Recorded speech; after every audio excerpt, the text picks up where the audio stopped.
he has the contract.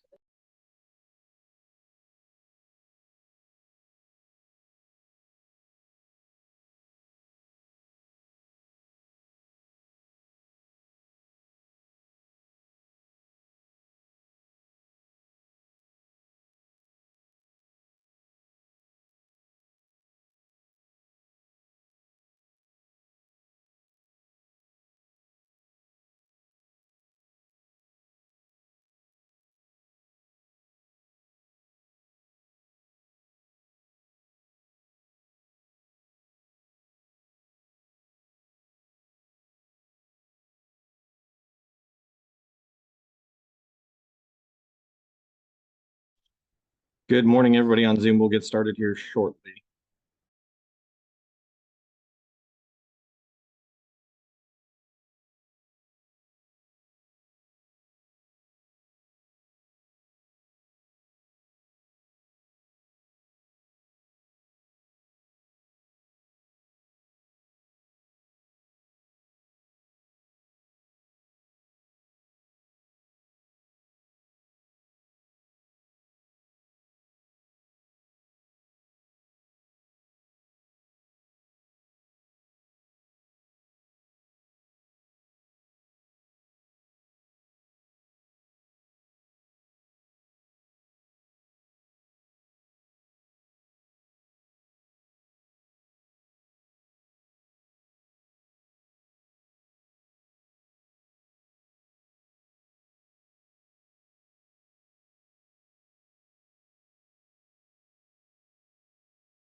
Okay, good morning, everybody on Zoom. So hopefully you guys can see my share screen.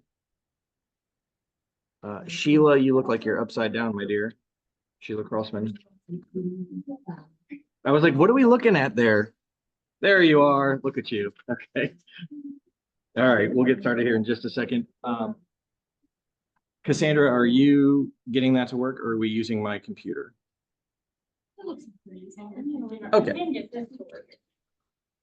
Oh, that's okay. I gave everybody. Nope, that's okay.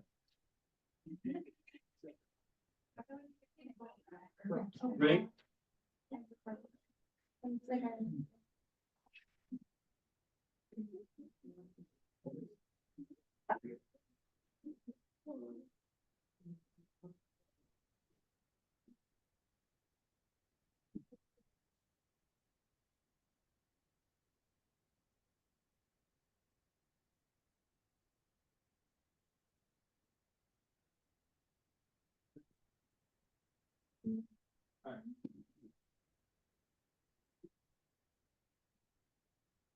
Sorry, folks on Zoom, we were trying to get the other camera going, and that's not going to work. So hopefully you guys can hear me. If not, just yell at me and we will try and do something different.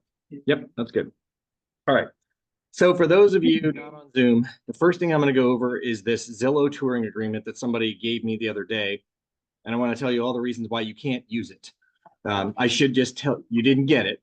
On Zoom, they can see it. You guys don't have it. I didn't want to print it because I don't want you to go, oh, well, Rich gave this to me. I can use it. Or, yeah, he gave this to me, so it looks good.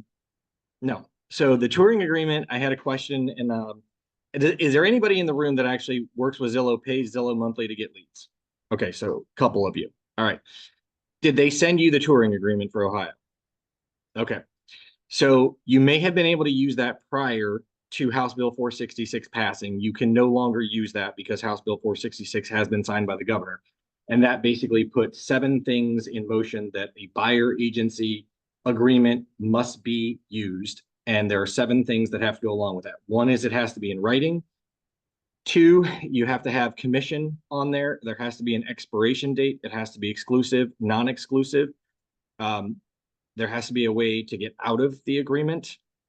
So those are 6 things. I'll remember the 7th thing here when I go over the document. But anyway, this doesn't have half of those things on there. Okay, so if you look, you can't see it, but for those of you on Zoom, the touring agreement is 1 page and then a 2nd page that has signatures on it. It does have, the fair housing logo is the 7th thing. So this document from Zillow tells you that you can tour a home for free as a consumer with an agent, and then you will then be signing a buyer agency agreement later, which will cover compensation. That is not how House Bill 466 was passed. So it is regardless of what they send you, what you hear, do not use this document. You will not be compliant. We do have one. You've got it in front of you. There could be slight modifications depending upon how this class goes, because you guys will give me your feedback. I know the ALC has already been presented with this, and we had a little bit of feedback. Our attorney is working on finalizing a new purchase agreement, a new listing agreement. This document, which is the buyer agency and our buyer compensation document. So I will just tell you, it's going to be a mad dash to the finish to the 17th to have everything templated in .loop. The good news is there is no real estate jail.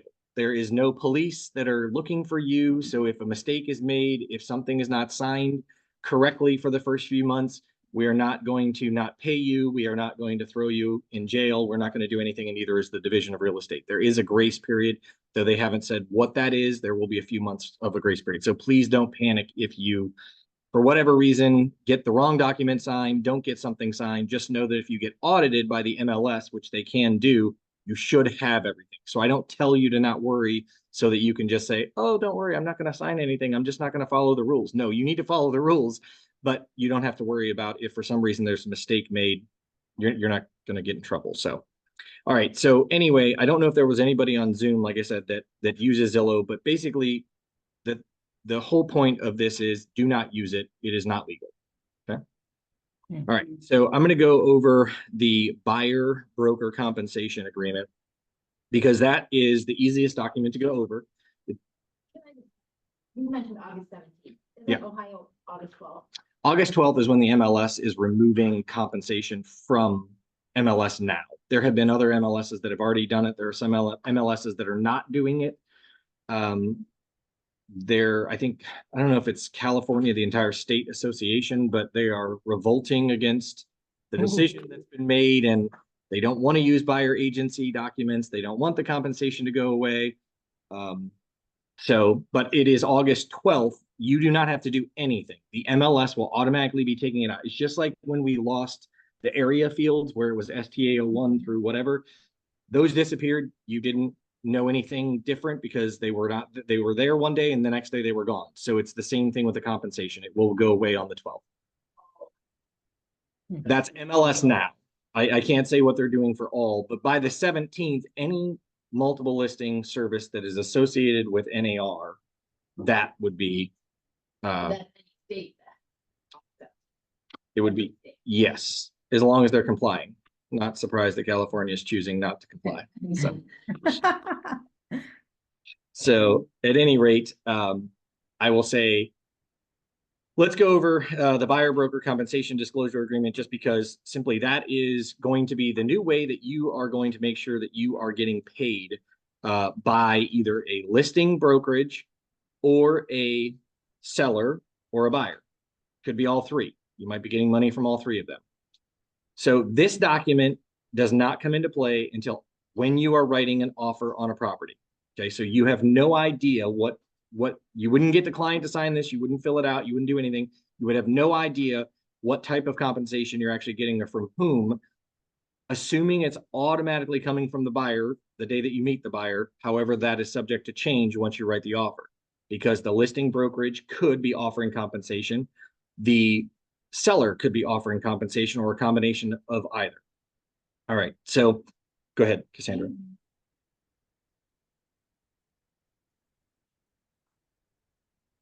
Nope, we just covered that. So that is automatically August 12th, the compensation will be removed from the MLS. There's nothing we can do about it. So that's coming out. We have something that may be coming, which is, it's called OhioRealEstateCommissions.com. We've bought the domain. We've created a Google sheet. We have created the website to where agents can view what commissions are. The problem is we are not allowed to collaborate with other brokerages. And so really, by creating this site at this point now, you as a KWLG agent could log in and you could post your own commissions on your own listings, and we could go as a brokerage to that site. You could also send other agents to that site. There would be a login and password. All they have to do is register. But I honestly don't know how quickly that's going to catch on. By the time that it might catch on, I almost envision that we may not be offering buyer broker compensation. Right now, you have two camps. So we have the old regime of us that say we've been in this business for this long, we want paid this way, we are not going to take listings without buyer agent compensation, or we're just going to choose to make sure that we tell the seller that's the way it's always been done, that's the way we're doing it.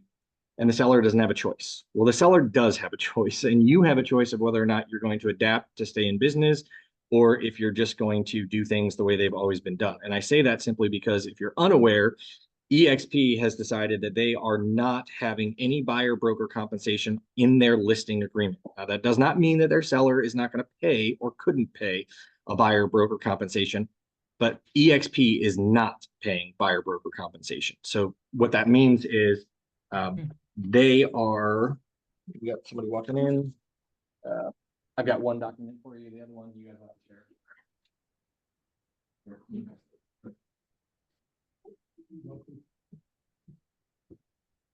Sorry, guys. Those of you on Zoom, we have paper. We're back to old school. We're paper in here, so I had to pass that out. So anyway, EXP has just chosen not to offer the compensation. So what does that mean? You can pretty much, there's no reason for you to call an EXP agent to say, how much compensation are you offering on this listing? Because the answer is zero. They're not. Sure, you can annoy them if you want to. But that's, yeah, invite them to coffee for sure. Actually, Nick, you could teach a class on that one. Yeah, let's have you do that next. Reverse psychology. But anyway, so I say I think there are two camps. One is there are people adopting the new way. They're going to get a buyer agency agreement signed. They're going to worry about the compensation when they write the offer and figure out who's going to pay them and how they're going to get paid. But they're going to have that conversation up front with the buyer that says, you owe me all of this. I may be able to chunk it down for you, but you do owe this. They're going to agree or disagree. And so you're either going to work with them or you're not. But then there's going to be the other agents that are going to continue to say, let me call you. Are you offering a buyer agent compensation? Because I have a buyer that can't afford whatever, or I have a buyer that says, I can't pay you, so I don't want to look at any houses that don't offer a buyer agent compensation. I just think in a year from now, we're going to be sitting in a whole different spot. I think that you're going to get used to the fact that buyer agent compensation, you actually get to negotiate that on your own. Some people have predicted that buyer agents compensation will go down. Some are saying it's actually going to go up. They think that compensation will go up, and it's simply because you now get to negotiate your own commission instead of pulling into a listing that has a 2 or 2.5% or something below where you want to be. You get to decide what you're going to get paid and how you negotiate that. So if you take a pay cut, perhaps it's only your own fault. Maybe it's not. But I would tell you, I think we do have the Spetlix. They are going to be teaching a class this month, next month, this month possibly, kind of helping you negotiate and walk through how buyer agency presentation they do it. So I think that's interesting because we're teaching you the nuts and bolts of like what you can do, what you can't do, but we haven't really prepared you to say what pushback you might be getting and how to go through those. So this Fetlix have volunteered, which is wonderful. So thank you for that. But anyway, so like I said, there are two camps. And so I don't know what camp you're in, but I will just say, I think we are all going to be in the same camp in about a year from now, which is simply, you're not going to worry about what the listing brokerage is offering, if anything. And you're just going to do your job and you're going to negotiate with the buyer up front. So, all right. So the buyer broker compensation disclosure agreement, Ohio Realtors did have one. Our attorney has decided that she didn't like it. And so she has decided to prepare new documents for us. This is what you're viewing today. Pretty self-explanatory for the most part. Really, the first 4 or 5 lines, it really just declares who the buyer is, who the seller is, who the agents or brokerages are. If there are tenants, that it can also be used for tenants, and then what the address to the property is. And then next, you just have what the commissions are. Now, I know we talked about this. We haven't had a chance to update this. You're going to see on total buyer brokerage compensation lines 1 through 3 has a dollar amount.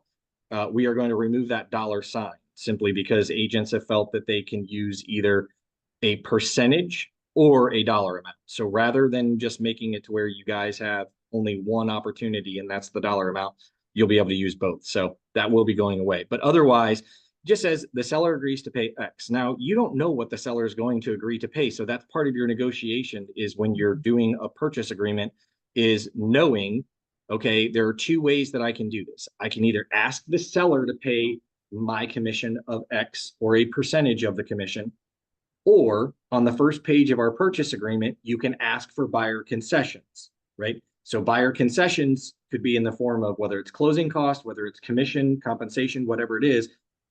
So there are 2 ways to do it. Now, I would recommend typically that you would ask for concessions on the first page and let the buyer use those as necessary. So if I were negotiating it that way, then I would say seller agrees to pay 0 because I'm not asking the seller to actually pay any of my commission. And the listing broker, let's say they are not offering any buyer agent compensation. So that's 0. But line 3, where it says buyer agrees to pay, that's where I would put my full compensation that I negotiated on the next form that we're going to go over.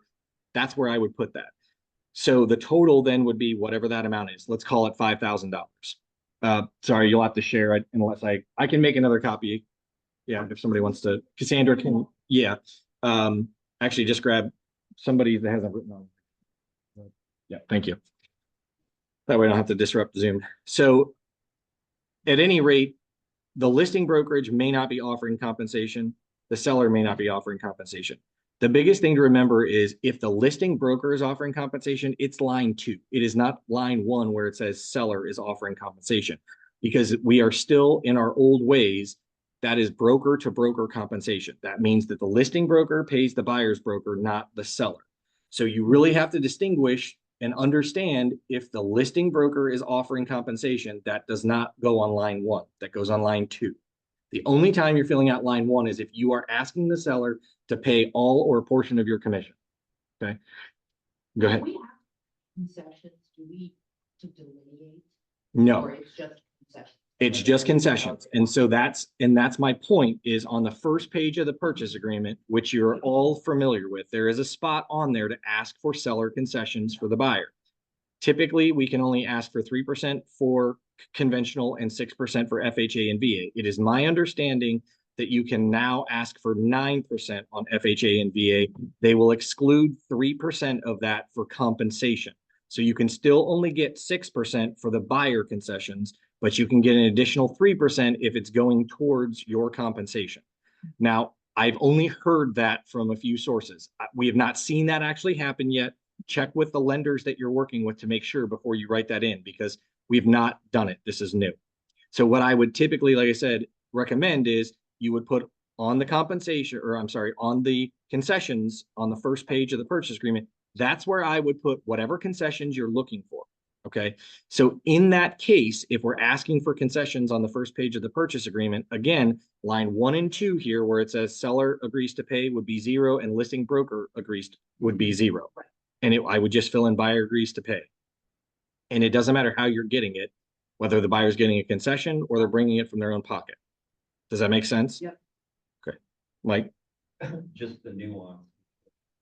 Seller agrees to pay and listing brokerage agrees to pay.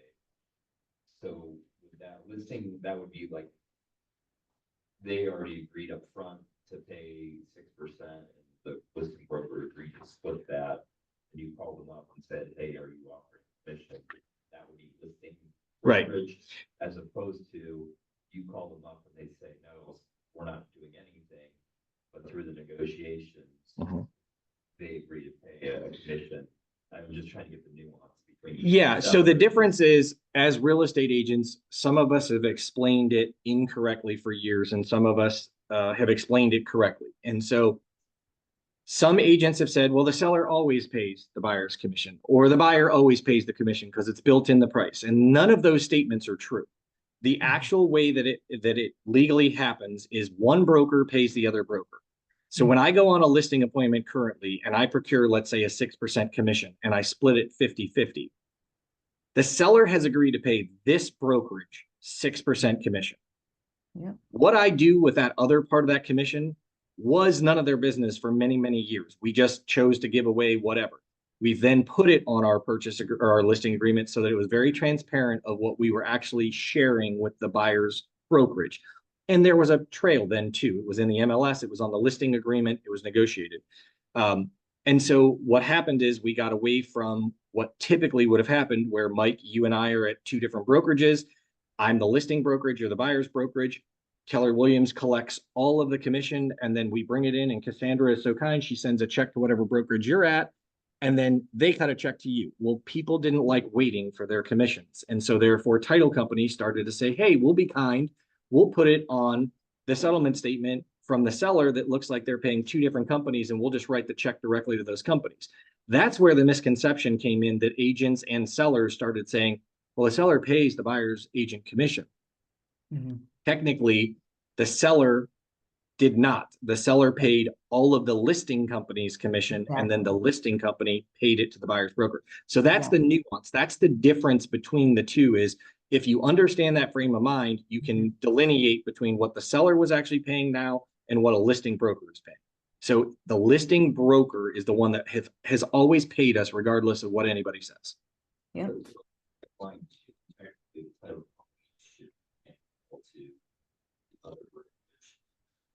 That shouldn't appear in the settlement statement. So there are 2 ways this could appear on the settlement statement, and I don't know which way it's going to yet. I can envision it that the seller is going to give a credit to the buyer's side of the transaction for the listing broker commission. So let's say it's $5,000. So on the seller side, it's debited $5,000 credit to the buyer. And then the title company says, okay, well, the buyer agency agreement that you originally signed was for $10,000. All of that money is a debit to the buyer. So the $5,000 credit from the seller, and then they would say $5,000 or $10,000 total from the buyer to the list or to the buyer's broker. The other way it could be done is we could do it the old way, which is the listing side would be the seller side would show the listing amount and it would show the buyer shared compensation of $5,000. I don't know which way they're going to do it yet because we haven't seen it. To me, the best way to do it is give the buyer the credits that they're due and then let everything be debited on the buyer side. That's what I would say. That's a great question because we haven't even got that far yet. Agents are so worried about where their money is coming from, and clients are worried about who they're paying, and we're worried about getting these agreements that honestly, I haven't heard one word about anything from title companies on any laws of how they're supposed to do things, rules of how they're supposed to do things, or even a best practice of how they're supposed to do things, which is sad because this is like a hurry up, push this out, even though it's been coming for many, many years. It all of a sudden is very quick. Yeah. Cassandra? It looks like this for property. Yes, so this buyer broker compensation agreement is only when you're writing an offer. That's the only time you'll use this. It is property specific. Yes. Can you give an example of when you would fill in something for line one? For a seller to pay? Well, let's say my buyer doesn't want any concessions. I've talked to my buyer and they say, I'm really not interested in getting any seller concessions for me, but I would like to see if the seller would be willing to pay a portion of your commission. That would be great. Can you write that in? And so I might say to the seller, I'd like you to pay $5,000 of the commission. The buyer owes me another $5,000. Line 2 is 0, and lines 1 through 3 add up to $10,000. So I want the seller to compensate me directly, which would be through the title company, $5,000, and then the buyer. It could also be true if you're doing a for sale by owner. If you're doing a for sale by owner and you only represent the buyer, maybe you're able to negotiate the seller to pay a portion of your commission. Okay, because on the purchase agreement, you won't have to do anything. That's what this is for. That's exactly what this is for. We don't have compensation on our purchase agreement. Howard Hanna does. It's the only brokerage that I'm aware of that does. Our attorney she works with Berkshire Hathaway. She works with Remax. She works with us. She's also very good friends with John Deegan, who's at Howard Hanna, and he is the real estate attorney there. And they just have a difference of opinion. Her opinion is that commission does not belong on a purchase agreement because a purchase agreement is between a buyer and a seller. Mm-hmm. And even if we were to add it now, because we are somewhat a party to it, if we're asking for commission, if we were added to the actual purchase agreement itself, if there was a lawsuit between the buyer and seller, we would automatically be named because we are on the purchase agreement. Right now, we are only named if somebody does think that we did something wrong, and then they can name us for representing them in a transaction. But if if a buyer chooses to sue a seller, sometimes we're not even named in it because we had nothing to do with it. But if we're on the purchase agreement, we will now be named in it. The same thing is true. She's claiming you'll see that we will not add a box at the bottom of our purchase agreement where all those boxes are that say agency disclosure, lead-based paint disclosure addendum. Mm-hmm. We will not be having that document list, the buyer broker compensation agreement, because that would also make it a party to the purchase agreement, the brokerage, and she doesn't want that. Okay, I have a question. Yes, that's it's not an addendum, but like seller and us. It's an agreement between the seller and us, the buyer and us, the seller and buyer. Yes, it's an agreement. So it's its own separate agreement, even though it will be with the purchase agreement. So I've also had the question then, well, what happens if a seller signs the purchase agreement but doesn't want to sign this? Well, you've got to get something signed somehow, some way, if your buyer is expecting you to get paid by the seller.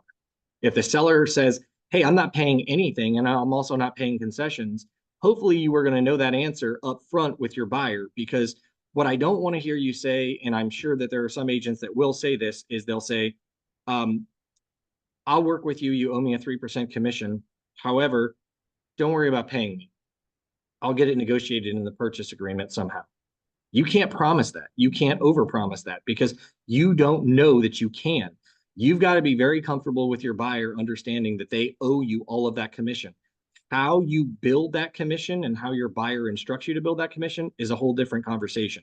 But the buyer is responsible for paying you. Did you have a question? Yeah, question. I think learning as so let's say working with a buyer, you put 3% in seller concessions. and that 3% is intended for your commission. Yep.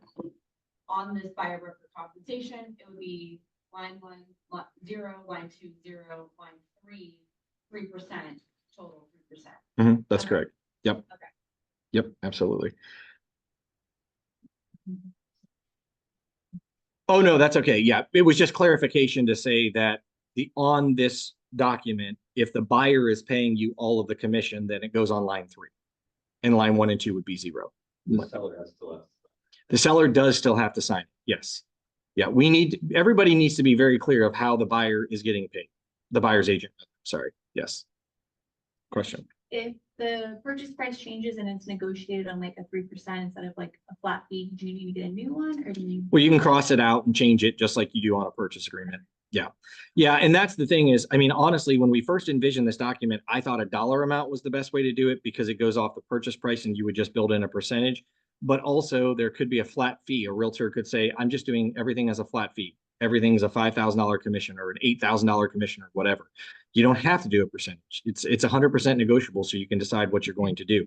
Now, the only thing that I will remind you on here is do not forget the $295 or whatever it is that you're charging. So if the commission is $5,000, it's really $5,295. If you only put $5,000, Cassandra will be taking the $295 out of your commission check if you're on the 80% plan, and she'll be taking the $195 out if you're on the 70/30. So I feel like agents are going to trip up on that a little bit, and we'll give some grace, but it's not going to be a lot because the brokerage could lose a good amount of money. Cassandra?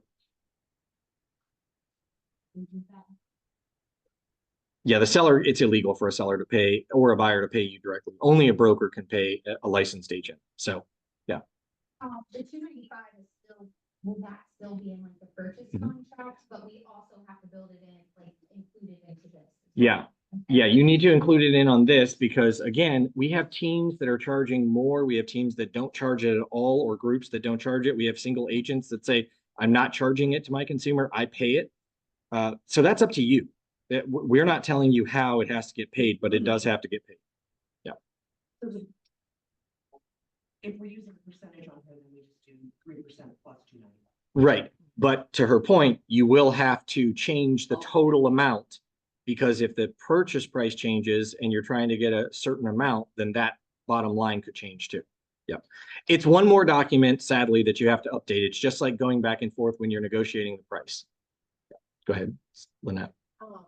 So we couldn't say like that, we couldn't put total buyer brokerage compensation as 3% plus 295. That has to be a dollar amount. Like if You could put 3% plus 295. Price change. You see what I'm saying? I do, and that's why I say we're going to remove the dollar sign on the total. So it will be blank, and you can use a percentage. So you could put 3% plus 295 if you wanted to.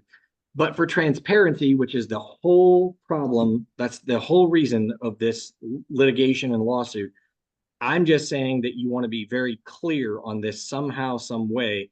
That total buyer broker compensation has to match the next document that we're going over, right? I went over this document because it's very specific to a property. You don't even use it until you're negotiating a deal. It has nothing to do with anything else. This is deal specific, buyer specific. But that total will have to match the next document.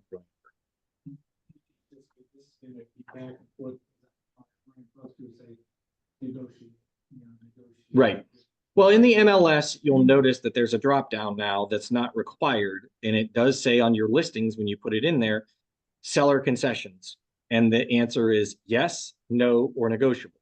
Now we've had agents, discuss this, and I still think the best practice personally is to put negotiable on every single one, because you could have a seller that would say to you, I absolutely am not paying a buyer's agent compensation, but now their house is sat on the market for, let's say, 3 weeks. And we know that's not a real long time, but maybe there's a buyer that's coming into town or is in town and they were waiting for a price reduction. And now they're willing to pay $10,000 over what the price reduction is. Give me 1 second, Cassandra. What the price reduction is. And then your seller all of a sudden says, well, I would have looked at that offer for $200,000 paying a buyer's agent $10,000 commission. And you had no in the MLS. I think you're doing your seller a disservice by putting no in there. And I also think you're doing your seller a disservice if you put yes, because it's a yes caveat. It's a yes negotiable is what it is. So why not just put negotiable? Cassandra? Yes. So this document is being templated, I hope, by Loop soon. And if not, it'll be templated by moi, which I promise that it will not look the same as it does when Loop does it. I will do my best, but I have had these documents in there now for a little over a week, and they are still not templated. From my understanding, Loop is way behind. It's taking them 3 to 4 weeks to get these templated. And to be perfectly honest with you, I am still in the draft position right now with our attorney on our purchase agreement. So I don't even have it to template. Everything else is ready to be templated, but it will be ready, I will say, by the 17th. If I have to sit up and do this myself, it will be ready. So yes, you can use that now. There is a form in Loop right now that is the Ohio Realtors form. You are welcome to use that one. The reason that our attorney has decided that she doesn't like that one is you'll see towards the bottom, one of the last sentences in the paragraph, it says, this agreement supersedes any previous documents, which is not true. This document cannot supersede your buyer agency document. You cannot make more money than what you negotiate on the buyer agency. Now, you can amend the buyer agency, but you cannot get paid more than what's on it. Cassandra? In as negotiable, what is the listing agreement going to say for offering buyer broker?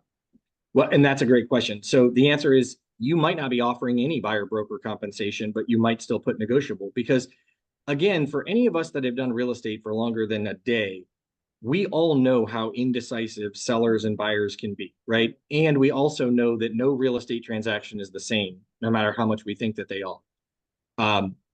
Your personality types that you're dealing with sellers and buyers are going to be totally different. I might be misunderstanding as a seller that I say, I do not want to pay a buyer's broker commission, and I absolutely refuse. But if you were to come to me and say that the buyer needed $5,000 in concessions, I might be like, oh, well, that's okay. I would do that for the buyer because I want to get my house sold. So it really depends on how it's proposed to a seller. And that's why I say negotiable, even if there is a seller that says, no, I'm not paying buyer's broker compensation. Go ahead. So in the total of lines 3, we can just write negotiable. No. Lines 1 through 3, the total has to be whatever it is that you're actually getting paid, right? There is not, you cannot have an open-ended agreement. You can't say, well, I'll take whatever the listing agent's offering. I'll take whatever the buyer's offering. No, you have to negotiate the buyer agent compensation on the next document we're going to go over. When you write an offer, then you can tabulate how that is made. So if I make a deal with Cassandra and I say, you owe me $5,000, and Cassandra says, great, I understand, I owe you $5,000 on the buyer agency agreement. But now I have shown her 10 houses. She decided on number 7, and she says, I'd really like to see if you can get the seller to pay that $5,000 instead of me having to pay you the $5,000. That's where this document comes in. Go ahead.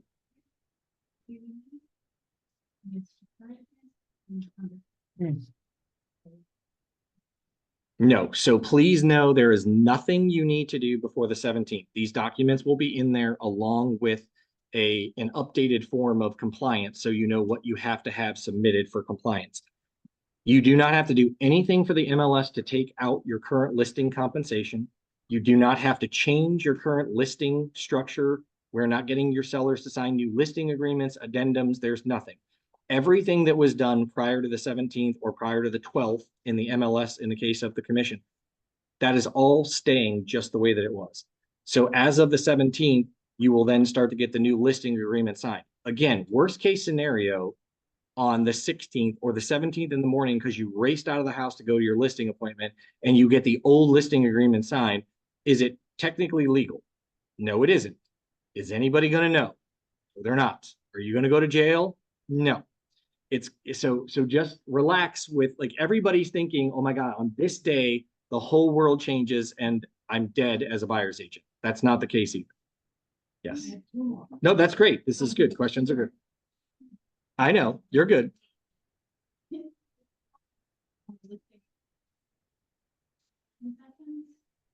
if you have 0 on the listing agreement, I'm assuming that means for the buyer's brokerage, then it's still negotiable for a buyer's agent to try and get the seller to pay a commission, yes.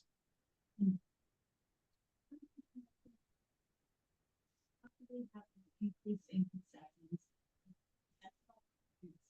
For example, if 3% and 10%, and the buyer needs 3% seller concession and also needs to pay agent commission, the seller or local listing brokerage is not going to pay anything. What is the solution? Yeah, so the solution is really, you're going to be having buyer consultations with your buyers. You should also be having buyer consultations with your lender that they're using so that you can fully understand how much in concessions you're allowed to get for the consumer. And also, the lender is going to need to know how much commission on your buyer agency agreement that you've negotiated with your buyer, because they have to know and estimate on the settlement statement that the buyer owes you that commission, right? That's part of the deal. Yes. Is that gonna be on the new purchase agreement then, kind of spelled out, they need 3% closing costs, 3% for you, like? Concessions. How does the lender differentiate that? So, well, the lender would differentiate it basically to say, I mean, if their program allows 3% for conventional, and let's just hypothetically say they allow an additional 3% for compensation, and we ask for 6% seller concessions, it will be up to the lender to delineate the difference between the 3 and the 3. Or let's just say we only get 2% paid for from the seller. So now we're only at 5%, but the buyer needs 3% and they owe us 3%. Then on this document, the buyer is going to be paying you that extra 1%. The seller is paying the other 2%. So it really is 100% a negotiation. When they say it's negotiable and not subject to any laws, that's exactly what they mean. We can do this in any way that we can configure lines 1 through 3 to add up to the commission that you're getting paid.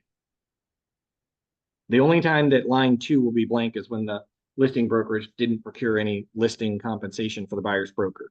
That's it. Otherwise, the buyer and the seller you can ask them to pay as much as they can.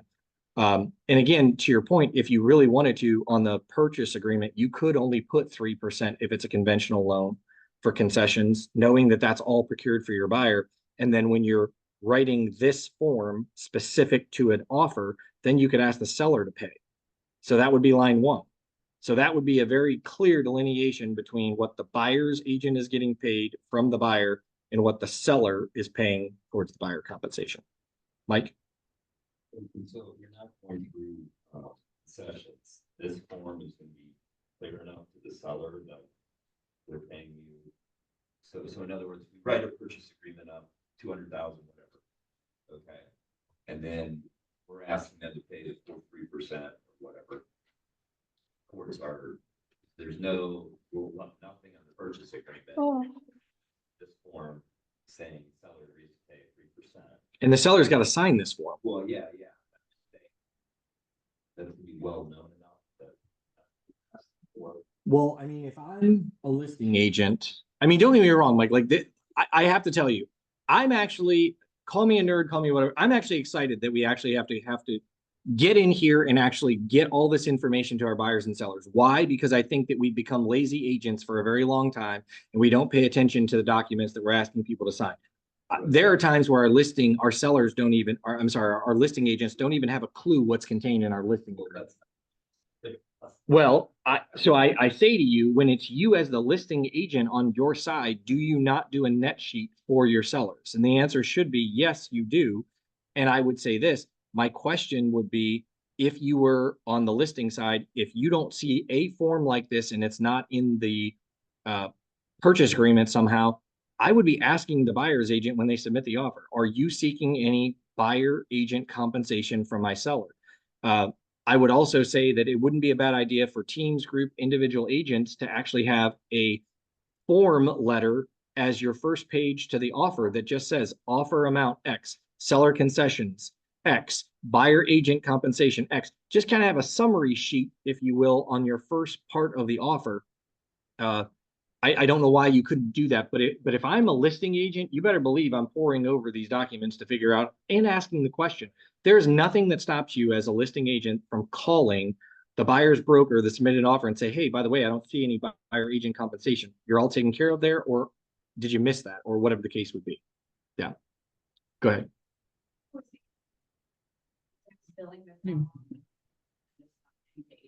Oh, I see agents filling this out wrong and not getting paid, but I also see agents filling this out correctly and not getting paid because we've already had 2 at this brokerage alone and at our sister companies, a total of 5 now, people that have threatened to not close on a transaction because they are not paying their agent.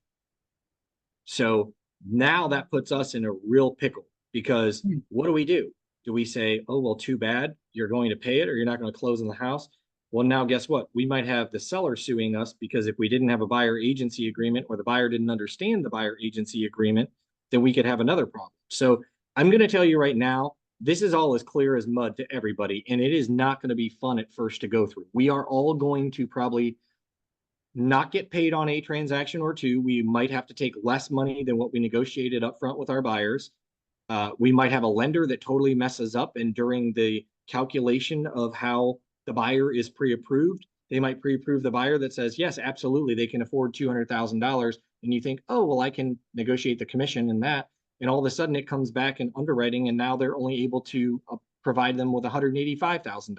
And now the buyer doesn't have any extra money to pay you because they want to buy a $185,000 house. There's all kinds of different things that are going to happen. That's why I say we have to get through this together. In a year, it's going to be a little bit different. But it's a learning curve for everyone.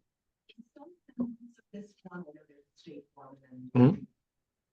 Is this a requirement for all It, brokerages? no, it will be a requirement for this brokerage and our sister companies. It is not a required document for any other brokerage unless they require it. I will tell you, I've talked to several other brokers in the area.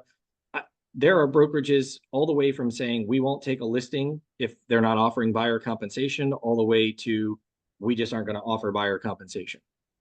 So I can't tell you what is going to be on these documents and what's not going to be on these documents, but I can tell you if you want paid and you're a brokerage or you're an agent, you're going to want something like this to say how you're getting paid. Yeah. Go ahead, Ginger. I heard a suggestion yesterday that we as buyers agents actually provide a net sheet for every offer. So, well, you wouldn't provide a net sheet to the seller, but you would provide a buyer estimated settlement statement. Yes. Yeah, well, like, this is what this offer is gonna net your seller. Because they're anticipating that so many estate agents aren't gonna be able to interpret it or understand it. I would tell you, in my opinion, so those of you on Zoom, if you can't hear, the summary was basically that as a buyer's agent, you could provide a net sheet with your offer to the seller. I would absolutely emphatically say not to do that, to be honest with you, because first of all, you have no idea what the liens are against that property. You have no idea what the listing commission negotiated is because you're not going to be privy to that listing commission. If you miscalculate the taxes for some reason, or the taxes are owed back taxes or whatever, it is not your responsibility. You have no fiduciary duty whatsoever to that seller to provide a net sheet. And I'm going to tell you now, I wouldn't do it. Do it as a summary. I would do a summary sheet, an offer summary sheet that says I'm asking for these concessions, but I would not do a net sheet. But I will say when you do a buyer consultation, it would be a great opportunity for you to do an estimated buyer's net sheet so they understand what the ULTA statement's going to look like and what they're going to owe. Absolutely. Yeah. Cassandra? Question, are we allowed to advertise the co-broke compensation? Media. Yes, you can display your buyer agent compensation in any fashion that you would like, in any form of advertising that you would like. It can be on a rider, it could be on the front door, it could be on a keychain, it could be on a t-shirt, you could wear it proudly. It doesn't matter, whatever you want to do, that's fine. You as the listing agent and brokerage are absolutely able to do that. Yes. You cannot put it in the MLS. You can't put it in Showing Time either. Showing Time is owned by Zillow, who is a brokerage, and it also has a link in the MLS. And because it has a link in the MLS, we can't list anything there. So I've also had the question too, where agents are saying, well, wait a minute, Howard Hanna has already come out and said that they're going to have the commission on their website, publicly advertised. I wish we could tell you that we would do that too. The difference between Howard Hanna, a family owned and operated local company, even though they have many locations, Keller Williams is a franchise brand. RE/MAX is a franchise brand. We cannot publicly advertise those on our websites because each brokerage is independently owned and operated. And where Keller Williams actually gets the information from when you go to the Keller Williams site to search for homes is the MLS. Because it's linked from the MLS, we cannot display that commission. It's my understanding, I'm not a technical person, so Lynn was here, she could probably explain it, but I don't know what a vow is, but that's what Howard Hanna has as their website. It's somehow you have to log into it, even if you're public, you might be able to view like 3 things and then you have to log in, and so it's behind firewalls or whatever walls. So anyway, yes. Separate copy of seller to sign. We have it as an additional page on our purchase agreement. No, Then sign this or sign the purchase agreement first, and then they don't sign this additional form. Will there be a tax for additional, and then that buyer broker compensation? no. So we covered that actually early on in the presentation. So the answer to that is no. Our attorney has advised us not to have commission on the purchase agreement for multiple reasons, but also we will not have a box on the purchase agreement because that also adds complexity if we were in a lawsuit. So again, I understand the trepidation to say, well, what happens if a seller signs the purchase agreement and doesn't sign this? Again, you've got to have that conversation with your buyers up front. If a seller is not willing to pay part of the commission, the buyer is on the hook for all of it. So, I mean, I just keep saying like, and please, I'm not trying to be frustrating or get you frustrated, but I can say this emphatically. Guys, the way we're doing business is changing. You either get on board with it or you don't. It's that simple. And so when you sit down and have a buyer agent consultation with your buyer, the answer is, or the question is, do you, Ginger, have the money to pay me 3%? If the answer is no, then you have to find ways in order to work with that consumer to say, do you only want to go to homes that offer compensation? Do you want me to work with you, but you owe me a minimum commission of $2,000? And if the seller won't pay me X, then I'm not going to represent you, or you're not going to write an offer on the house. I can tell you now, a buyer up front will lie to your face, and they probably aren't lying. They probably truly believe, yes, Lynette, I will absolutely pay you the other $3,000. I don't know where I'll get it from, but I will make sure I have that money. So when you show me a house, I can get you paid. They walk into the house that they want, they fall in love with it, they want you to write the offer, and now you can't find how you're going to get paid the $3,000. Guess what? They don't care about you, Lynette. They lied to you. They didn't mean to lie to you, but they lied to you. They want the house, and now you have a dilemma with your ethics. Do I not write the offer on the house because, or not represent these people because I can't get paid, but I've already put all this time in? How am I going to get paid? You've got to cover this with a buyer up front and know how you're going to get paid. On our buyer agency agreement, if you're worried about that, there is a spot on there, Cassandra, close your ears. There is a spot on there that has where we will hold, oh my gosh, a retainer. And so if you're working with a buyer that you say, listen, I don't know that I trust that you can pay the $3,000, but if you're saying you can get it and you're going to borrow it from your parents, go get it from your parents now. Sign this document that says that we're holding this as a retainer for $3,000, which I'll cover on the next page, and then you will get paid. So we have options. Yes. Oh, I don't think it's out of line to ask for proof of funds in order for you to get paid. This is a buyer consultation. Yeah. January 1st, but you don't buy them until October. Yeah, you're running a business, so you have an opportunity. It's one of those things where you're either going to run a credit check on the people that you're making whatever for. Before you ship it to them, they get it and they start selling it, and then you go, you haven't paid me in 30 days. What's happening here? So you're making a business decision. Eric? Wouldn't that, getting back to that buyer agents, wouldn't all documents have to be signed to be fully under contract if you sent that to a listing agent? Yeah, I mean, technically, even if they sign the purchase agreement, you could have a purchase agreement, but if you have addendums that are going with it and they're not signing them, you don't really have a deal technically. This needs to be signed. It's part of it. Saying that's not part of the purchase. No. So how do you, without the, we accepted your agreement. Yeah, I understand that. I understand that. That's the same thing as a seller saying that they won't sign the agency disclosure statement, or they won't sign the lead-based paint disclosure or anything like that. Do you not still have a legally binding purchase agreement? You do, but they can refuse to sign it. But that's why I'm saying you're all getting very wrapped up in the fact that a seller may not want to pay you. And the answer is, do not assume that a seller or a listing agent is ever paying you again, ever. That is the answer to your questions. But I think when you're writing an offer, I think there's the assumption this is part of our offer, like, hey, and we're asking for this. I think it was both. I saw this not interrupt you. Yeah, There was, I saw a purchase agreement that a buyer had written, and it said seller protections, they needed 6%, but then in additional terms, she wrote seller agrees to pay buyer's brokerage 3%. So lender sees it, title sees it, everyone sees it, so when I presented the offer, it was already known. because it was on the purchase. Correct, they put it in Correct. additional terms. And that's what I'm saying, should you not be doing something like that, so you're not. And again, all I can tell you is you're not the first or the last one to ask me the question of whether or not it should be on the purchase agreement. And all I can tell you is we trust our attorney to keep us out of trouble, and that's who would represent you when you get yourself in trouble. So why would we not listen to her before we get ourselves in trouble? And the answer is, do not put it on the purchase agreement. Like that, it's not on there. Just from like a purely legal standpoint, that's not a material term, this of the contract. So It's not. So I guess if you're communicating with your buyer and you're saying, well, we'll ask for that. Mhm. And then they come back and say, no, we accept your offer. Then the buyer's paying you.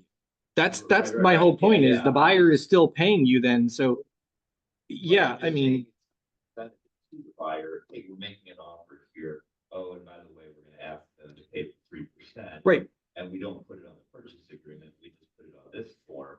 How And is it then- any different though if she's allowing us to put a section that is broker compensation, or it's all just gonna say seller concessions? On our purchase agreement, it only says seller concessions. So she's not allowing. There is no distinction between commission and what the buyer is getting in concessions. And you don't think that we should break it down an additional? That's what this does. I think. But- If we were to write an offer on a specific property where we're attaching our compensation agreement, the buyer under those circumstances at the price point of the house and under the terms that we wrote may not be able to afford the buyer broker compensation, like, you know, we have buyers that are approved up to 200 under certain property taxes and that kind of thing. So our offer written at 200 grand in Port Canton may be good only if the seller can, you know, agree to our compensation package. And it- Two offers. and it If you're absolutely- willing to pay the commission, then this is our offer. If you're not, then this is our offer. And it absolutely could be the case. So what I would say in those situations is, wouldn't I write on the purchase agreement then contingent upon buyer broker compensation disclosure signed by seller or something of that So nature? that would say that- But I would, yeah, I mean, under additional terms, could you say offer is contingent upon buyer broker, seller agreeing to buyer broker compensation agreement? Sure. It's still linking you, but I mean, here's the thing though, is, I mean, I'm telling you what our attorney is saying, which is keep them completely separate. You guys are all looking for a loophole. So I'm trying to give you a loophole, but I'm also telling you though, is you can't have it both ways. You can't have an attorney protecting you to tell you not to do something. You want to do it because it's a standard of practice.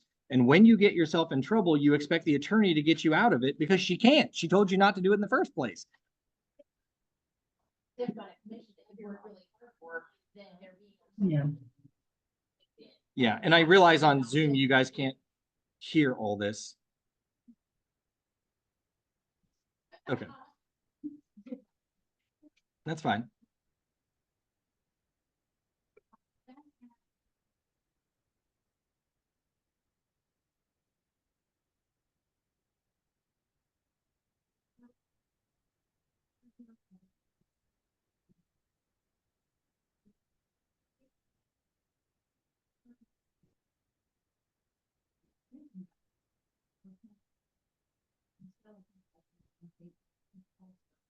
You could do either.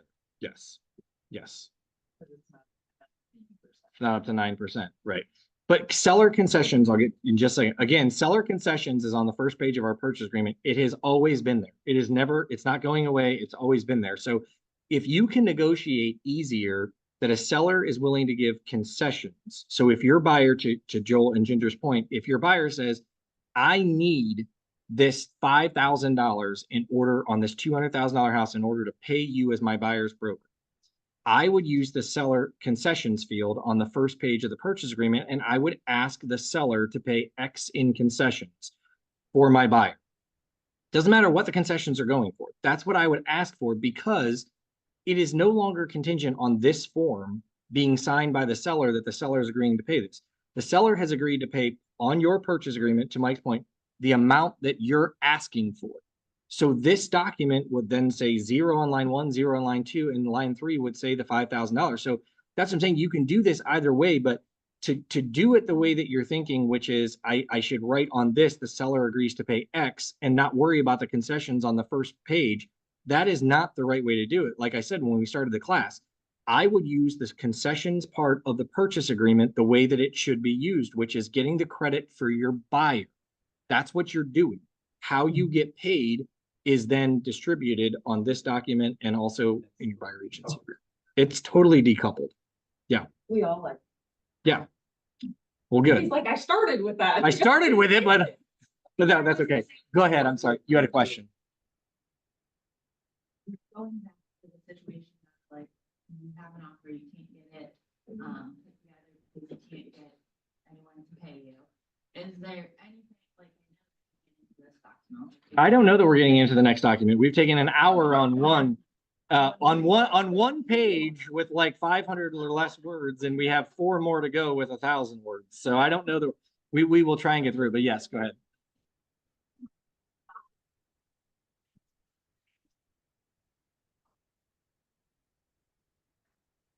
Yeah, there's nothing that says that a buyer's agent is going to continue to be worked with by a consumer when they realize that they have to pay you.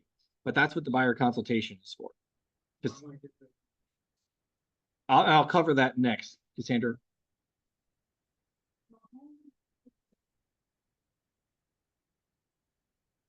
That's not true. And I understand why you can ask the question. It's a great question. But again, as I've said before, I will not be the first broker to sue a consumer over not collecting a commission. We've never done it in the history of this company or any other brokerage that I'm aware of. I'm sure it will be done. I do not want to be the first one, because again, if I sue Ginger's consumer because all of a sudden she's mad because he didn't want to pay her a commission at closing and we're stopping the sale of the house, next time Linda goes out and meets with a buyer, they're going to say, doesn't your brokerage sue people that doesn't close on a house or will stop them from closing on a house because of it? I don't want to be that person, and Linda's going to lose business, and so is everybody else in this room over that. So do your due diligence. And so to your point earlier that you had mentioned, get a pre-approval if you have to. Figure out how you're going to get paid. This is your buyer consultation. You have to decide whether you're going to work with this consumer and get paid or you're not. And again, worst case scenario on the next document, we're making it easy for you. Get a retainer. You're guaranteed payment. Go ahead.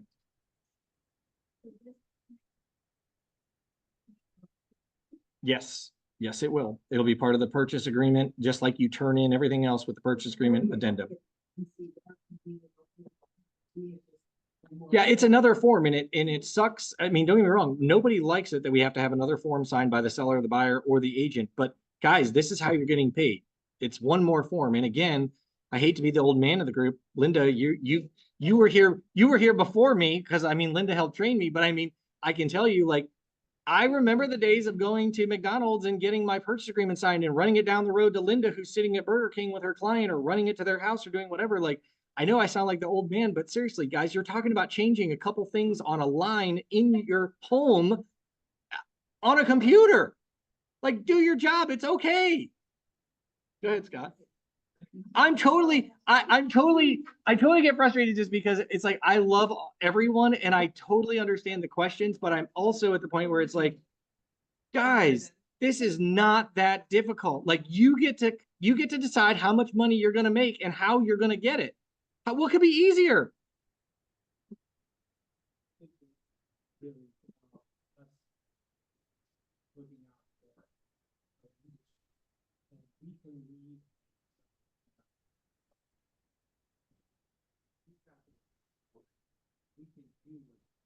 Yeah.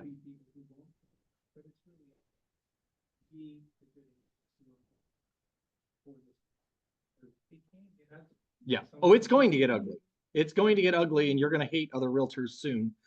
I mean, like I said, I already had a broker who I get along with and he called and he's like, I can't believe you guys over there at KW let a seller only pay 1.5% buyer agent commission on a $380,000 house. I didn't think you guys did that. Okay, sorry, we didn't fit in your business model. Guess that's why you're not with us. So yeah, no, I'm not naming names. All right, so let's try and go on to the exclusive buyer representation agreement. You guys all have that. I'm not going to like go over it in super depth simply because we don't have the time. I think the class was supposed to be an hour. We can definitely get an hour and a half if you have to leave. I certainly understand it, but I really do appreciate all the questions. I just don't think you can make this as difficult as you're somewhat making it because this is the new way of doing it. It is now Ohio Revised Code. There's no way around it. And you, just like every other realtor, are in this or you're not. So the exclusive representation. Understand ours says exclusive. There are non-exclusive documents. There are exclusive documents. I have had agents ask me, why do we not have a non-exclusive agreement? We don't have a non-exclusive agreement because I don't know what agent wants to work with a consumer that can go around and date anybody else that they want, and then you do not get paid. So we don't have one. If you have a relationship with a investor that says, I don't want to work with you exclusively, I want a non-exclusive agreement. On the Ohio Realtors website, there are 5 different non-exclusive agreements. If you absolutely choose to use it, I don't recommend it. And there is nothing that we can do if they decide to work with another agent and get paid. You are going to do all of your work for nothing. Excuse me. If you have a buyer that says to you, I don't know that I want to commit to you yet. Okay, well, on line 6, just make this agreement expire within 3 days of showing them the property. So if today is what? Today's the 6th. I'm going to say this expires on the 9th. You owe me a duty of 3 days to be loyal to me. And if you don't like me, don't date me again. Right? I mean, it's that simple. And if on the 9th they do like you, get a longer one signed. If they only want to see one house that one day, and I guarantee it's going to happen, you're going to get a buyer that says, I'm not really looking. I don't want to sign anything with you, but I want to see this house. Guess what? They have to sign the agreement.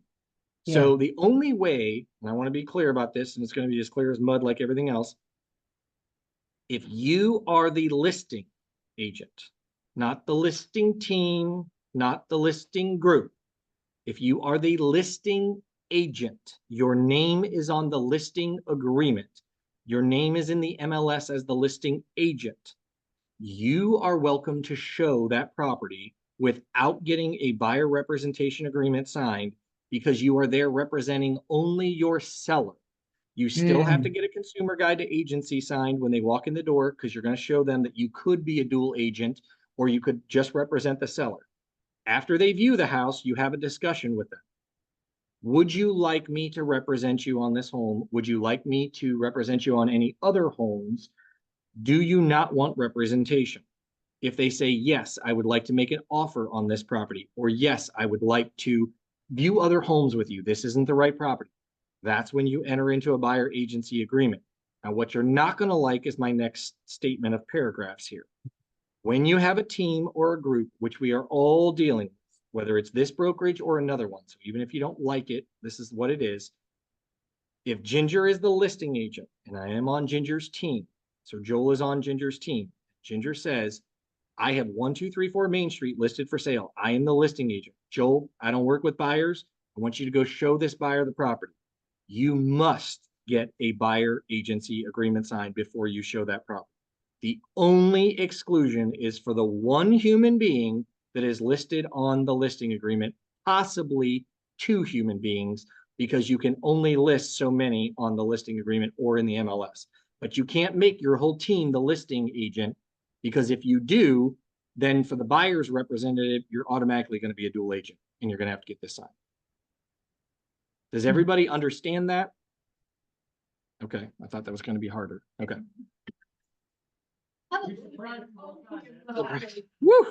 You have a room full of type A personality. Well, and that's the funny thing. And that's what I said to one of the agents on the ALC the other day. And I said, listen, I really do understand like all the questions and trepidation about it. But at the end of the day, most agents don't like the word no. You are in business for yourselves and you don't like the word no. And so you also don't want to follow rules. And I get that. Like, that's why you're in business. That's the personality types that you have. You also have the mentality that you're an entrepreneur and you will figure a way around anything. I get that. We had, Nick Rock, God bless him. I mean, he does photos as well. And we were in a month ago in this class, and he said something like, oh, I can see like, blue magnets being on refrigerators, or yellow or red. And I'm like, what are you talking about? He's like, oh yeah, blues for 3%, reds for 2%, yellows for 1%. And it's in the photo. Well, I mean, it's very entrepreneurial, and it could work. And it's just the same as, yes. Yeah. So, I mean, agents are going to figure a way out. But I go back to the statement, there are going to be two camps. We might be in that camp for a little bit, and eventually you're going to get to the point where you're just going to be like, I'm worried about me as the listing agent. The buyer has to get the buyer representation signed anyway. Let them get it. And I will tell you, as much as, I don't know if any of you know Sarah Ford at EXP, not that I'm promoting EXP or their values or what they do, but I have to tell you, the fact that she was right, I absolutely hated. If you take your fiduciary duty to heart as a licensee, I have to say that the reason that they got rid of buyer agent compensation, it really makes sense. And I say this to you because you're going to run into this with a savvy seller, and you're going to start to think about what I'm saying here and think, maybe I'm not representing my seller to the best of my ability. Because if I go out to Ginger's house and I say, hey, I want you to pay a buyer agent compensation of 3%. We've always done it. The seller pays it. And you're going to pay a listing agent. My fee is 3% too. So I'm going to procure a total of 6%. And the seller says, okay, I'll go along with that. I trust you, Ginger. You've done this for many years. That's great. And all of a sudden, remember, the buyer has already signed an exclusive or non-exclusive buyer agency agreement with their client. They already know what they're getting paid. They don't know how, but they know that's what they're getting paid. And so now they pull into your listing, and really all they wanted was 2%. That buyer's agent was only asking for 2%, but you've now put it out there for 3% for your seller.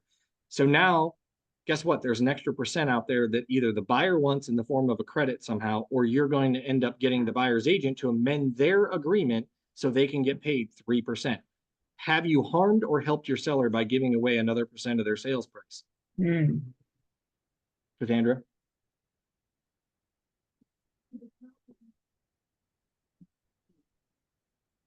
If it's a co-agent, that is a listing agent. So the listing agent should be signing the listing agreement. So that's why I say to you, there are only two spots in the MLS, a listing agent and a co-listing agent. On our listing agreement, you could put 10 listing agents if you want to, but just remember, there are going to be 10 listing agents on the agency disclosure form when you put that together too. And does the seller really understand that they all get to represent the seller?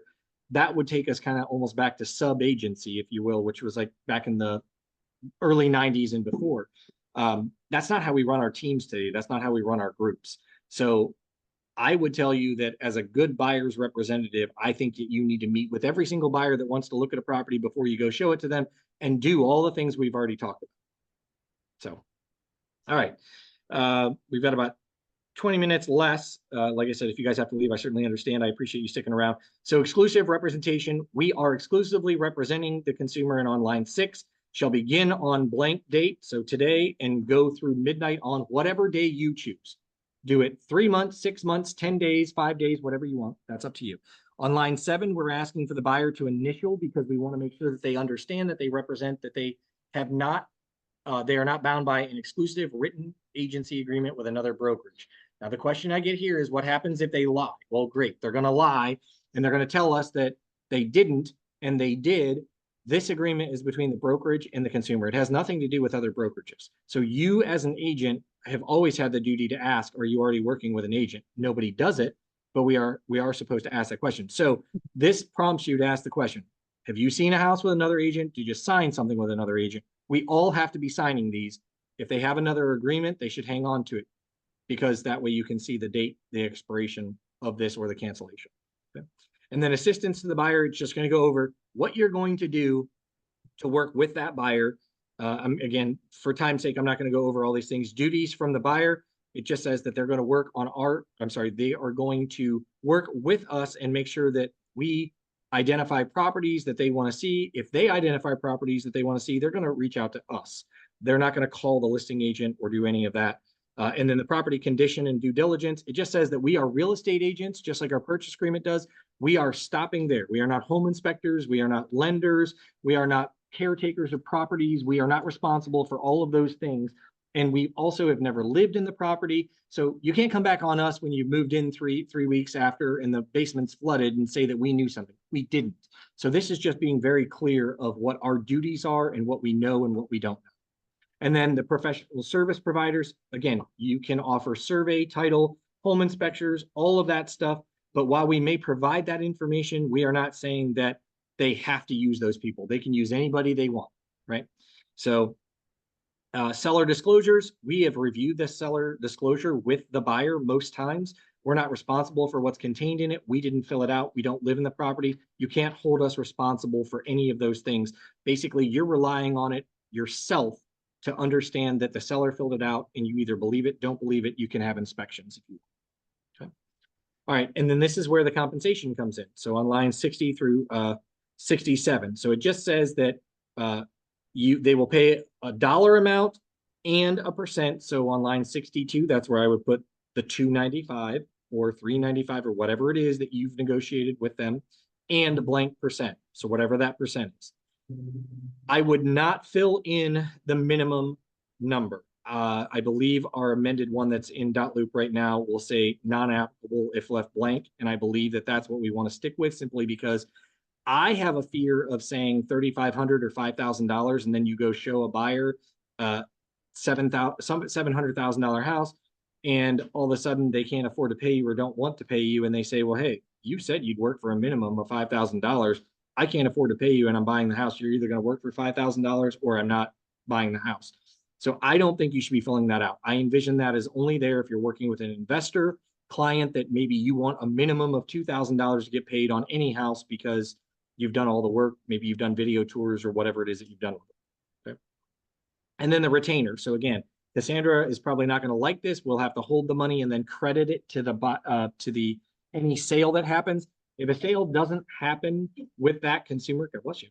If a sale doesn't happen with that consumer, then by the end of this agreement, it's a non-refundable retainer. And so therefore you either get this extended with the consumer. And if you don't, then in that case, you're going to get paid regardless of whether you sold them a house or not. Did somebody have a question? Oh, go ahead, Michael. Receiving the retainer. Yep. That they come in, they give a check to us, they get a wire transfer. So I've already opened us up to retainers. I don't want to open us up to wires because I fear that I might get daggers from Cassandra. So I would say, no, they would write a check. It could be a personal check or a cashier's check. But they would write a check to us. We don't want to accept cash. That's not something that we would take either. There should be no reason why they can't get a money order or a cashier's check. Cassandra?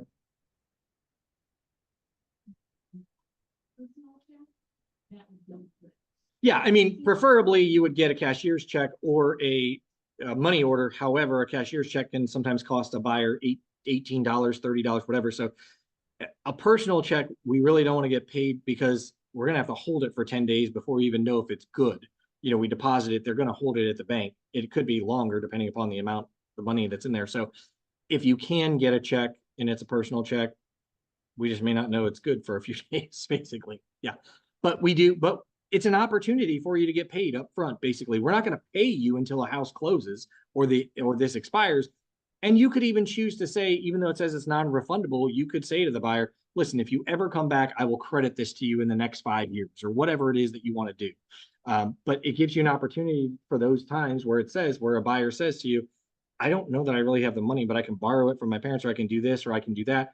Or it's an investor. Like I said, maybe there's an investor that you're working with that wants you to see 15 houses in Cleveland all the way down to Columbus on a weekend, and you drive to all of those doing video tours. And then all of a sudden they go, you know what? We decided we don't want to buy with you, or we didn't buy at all. You're going to be able to be compensated. So. Mhm.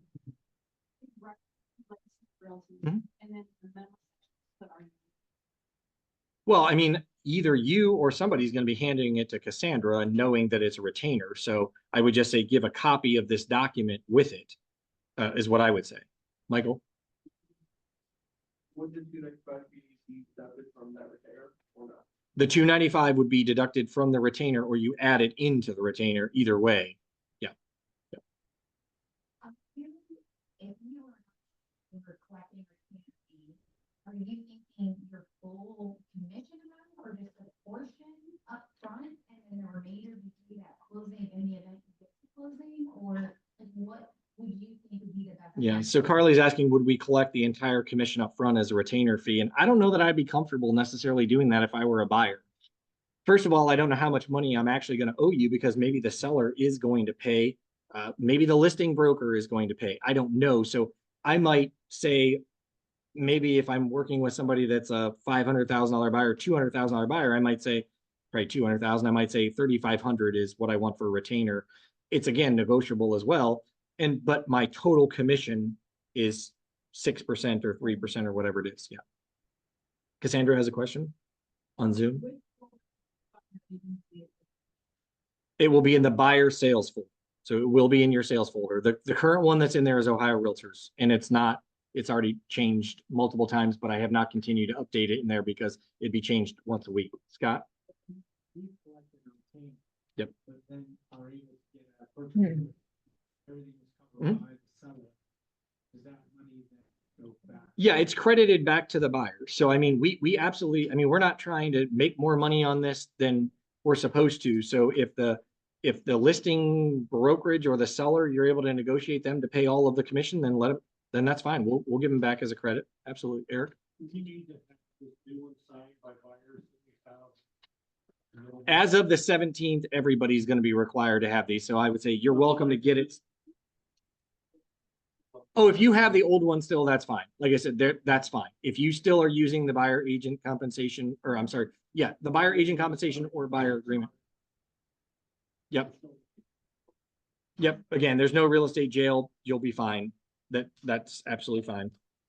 And then the protection period, it just gives you 30 days if the buyer decides to buy something, even after this has expired, something that you've shown them or what have you. The termination part on lines 80 through 83 are really the big part. You have to fill in the number of days that it would take in advance for written notice for this to be terminated by the buyer. It is negotiable if you want to put 5 days in there, 10 days, but really we envision this simply because I can tell you now that buyers are impatient and you could be on vacation at some point and the buyer could say, oh, well, my agent's on vacation. I'm just going to go look at this other house with somebody else. I'll sign whatever they want me to. And then they're going to email you and be like, oh, I'm going to terminate this agreement. Well, you had to terminate it. Like it was a 10-day advance notice, not a day's advance notice. But that's up to you, however many days you put in. Okay. That's on line 80. Yep. All right. And then confidentiality, again, that just goes over what your duties are as an agent, what agency looks like in the state of Ohio here at Legacy Group. Our fair housing statement, that is required. That's one of those 7 things that's required by everyone. Cybersecurity may be coming out of our purchase agreement because it's covered on here. Some of the things that are on here may be coming out of our purchase agreement instead of having them in duplicate places. And then other potential buyers, this is kind of one of those things where it says you're working with other buyers. Buyers may not realize that, but you may show the same house to multiple people. You might have other people in the same brokerage showing the same listing as you. And this is just putting buyers on notice that you do not only work for them. There are other people that you work for and there are other properties that those buyers may be interested in. Yeah, it's contemporaneous offers on line 112. And when you do that, let's say Joel is writing an offer on my listing for one of his clients. The first client, he doesn't have to say anything to because that's the first offer. He doesn't know if he's going to. But now let's say Joel also writes an offer for that second buyer. That second buyer has to sign the contemporaneous offer document that we have in .loop to say, yes, I give you permission to work with that second buyer on the same listing that I wanted to buy. And if they say no, Joel can't write the offer. Yep. All right, we went over that very, very quickly. Lines 135 through 148, that's an amendment to the agreement. So it would just say all terms are exactly the same with the exception of blank.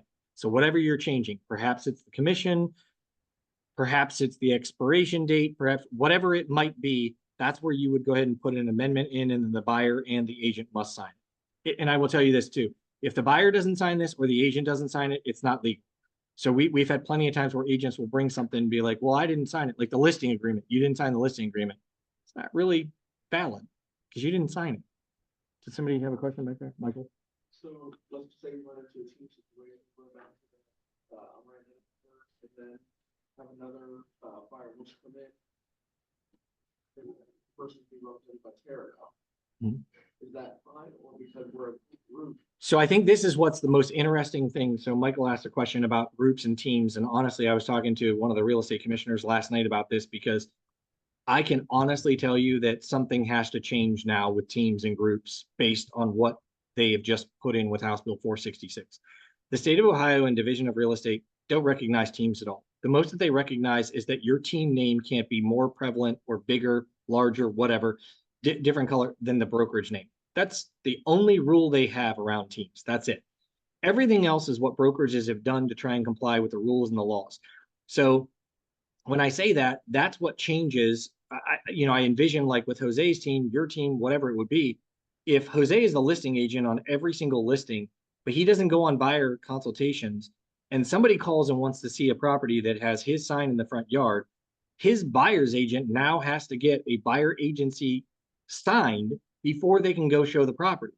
That may not be how your team works now. You may just say, oh, well, it's a lead, go take it and do whatever with it and show them anything. You don't have to have a buyer agent consultation. You don't even have to have buyer agency sign. You do now. So it's going to change things, I think, the way that teams work.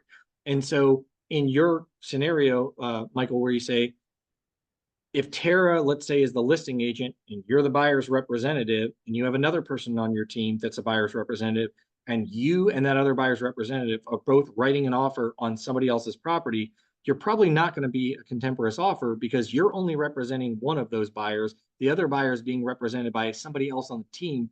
Teams are not recognized in the state of Ohio. It's a totally different agent. So you have to make sure that on the buyer agency disclosure or on the agency disclosure, Tara represents the listing side, you represent the buyer. And there is no more of this. Tara is the listing agent on every single one, and Michael is now a dual agent, and so is Tara. It's probably going to go away because if Tara is a dual agent, that means she has to have a buyer's representation agreement signed with the buyer. She doesn't, you do. It's really going to change things. It's not fun for teams. So yeah. Are there any last questions? We kept you guys over 25, 26 minutes, and I'm happy to answer questions. And please note, my frustration is not geared at any one person or any group of people or anybody. This whole thing is frustrating. I wish I had all the answers in the world for you. Unfortunately, when I call the Ohio Realtors attorneys, I might as well call somebody that speaks Russian because they don't know the answers. We don't know the answers. Our attorney doesn't know the answers. We are all going through this together. We're just going to do the best we can. If I can answer a question, I answer it. But if I don't know the answer, I'm telling you, I don't know the answer. Michael? See.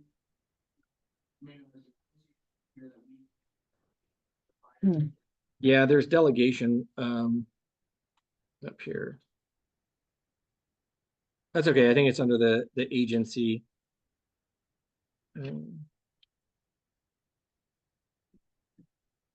Confidentiality termination.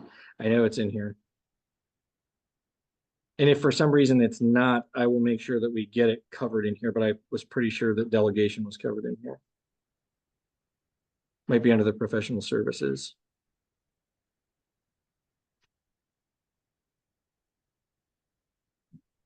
Which I was telling Joel Yep. earlier, I was listening to Tom Ferry on the way in. Yeah. And he kept saying probably 10 times, just write the offer. Stop overthinking it. Don't assume that because they're not offering and it says 0, that they're not willing to pay. We're gonna have sellers that say, let's just wait and see what they ask for, and I'll go from there. So I thought, you know what, that's. And I think that's where, I was coming from too, is it's like, let's not overcomplicate this. I know you want paid, but you still have a job to do, which is writing the offer. And Michael, I'll double check. If it's not in there, we'll make sure we get it added. But yeah, just write the offer. I mean, however you get compensated at the end of the day, you should be knowing that you're compensated 100% by the buyer up front. You should just know that now. If your buyer can't afford to pay you, you've got to make the decision on whether or not you're going to work. It really comes down to that. And if they can't afford to pay you, you've got a business decision to make. Worst case scenario, what's going to happen is they're going to call the listing agent. The listing agent is going to show them the property on behalf of the seller. And then they're not going to get paid to not be a dual agent, but to work with an unrepresented buyer. You're going to see in our listing agreement, it's completely changed too, as far as the paragraph on how you're going to get paid. There are 3 different ways. One is going to be if we're just the listing agent, and then there's a buyer compensation field. There is if we are the listing agent, but we work with an unrepresented buyer, how much you want paid. And if we're the listing agent and we become a dual agent, how much you want paid. And you might say, well, I really hate that all those are spelled out because I don't want the seller to think they can negotiate with all those things. But the reality of it is, 1, they can negotiate with all those. And 2, I can guarantee you don't want paid as a dual agent on only 3% because we didn't distinguish between you being a dual agent and not a dual agent. If we only leave one compensation in there as a listing agent and there is 0 buyer broker compensation in there, you might only get paid 3% for the entire transaction. Now, if you are able to procure a buyer agent compensation, that would come to you as the buyer's agent or another agent or brokerage. But if that number is 0 and you somehow become a dual agent or an agent that does both sides of the transaction with an unrepresented buyer, you wouldn't be paid more if we don't distinguish the difference. So it is 100% a negotiation. We did have an agent the other day on the ALC and they said, it's not a negotiation. What I say goes, I'm the agent. Okay. If that's how you run your business and you're able to get people to do that, I applaud you because that would be amazing. I don't always get people to listen to me. So, all right. Anything else? Thanks, guys. I hope it was valuable to you. It was valuable to me to get your feedback. So thanks, guys. Have a good day. I think I'm just like, silly putty is a brand new thing. You know, you have to